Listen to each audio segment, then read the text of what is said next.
ერთიანი ნაციონალური მოძრაობის ერთ-ერთი ლიდერი ბათუმის ბულვარის მერიისთვის გადაცემის საკითხთან დაკავშირებით განცხადებას აკეთებს. გიორგი კირთაძის თქმით, 2014 წლის 24 აპრილს ქალაქის საკრებულომ ერთხმად მიიღო გადაწყვეტილება ბათუმის ბულვართან გაფორმებული უზრუფრუხტის ხელშეკრულების ვადამდე შეწყვეტის შესახებ, რომლის საფუძველზეც ბათუმის ბულვარი სამართავად ქალაქის მუნიციპალიტეტს უნდა გადასცემოდა.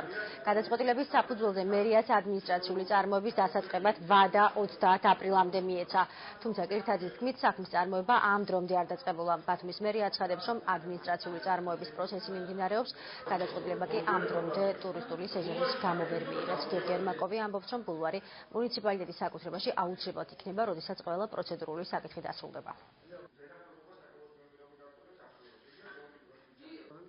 ქალაქ ბათუმის მერია განზრახ არასრულებს ბათუმის საკრებულოს მიერ მიღებულ გადაწყვეტილებას. კიდევ ერთხელ მინდა მოუწოდო ქალაქ ბათუმის მერს ბატონ ერმაკოვს, რომელმაც პირველივე სხდომაზე განაცხადა, რომ ბათუმის ბულვარი თვითმმართველობის მართვაში უნდა ყოფილიყო და ის ეთანხმებოდა ბათუმის საკრებულოს გადაწყვეტილებას, კეთილი ინებოს და წელსვე დროულად შეასრულოს ბათუმის საკრებულოს მიერ მიღებული გადაწყვეტილება. საკრებულოს გადაწყვეტილების აღსრულებას ვაჩერებდით იმ მომენტისათვის, მხოლოდ და მხოლოდ იმის გამო, რომ ფინანსთა და ეკონომიკის სამინისტროს ჰქონდა გამოცხადებული ტენდერები ბათუმის ბულვარი ყოველთვის იყო ბათუმის საკუთრება, ქალაქის საკუთრება და ეს წარსული დროიდან მოდის და ესე იქნება დაუსაბამოდ ყოველთვის ეს იყო ბათუმის საკუთრება.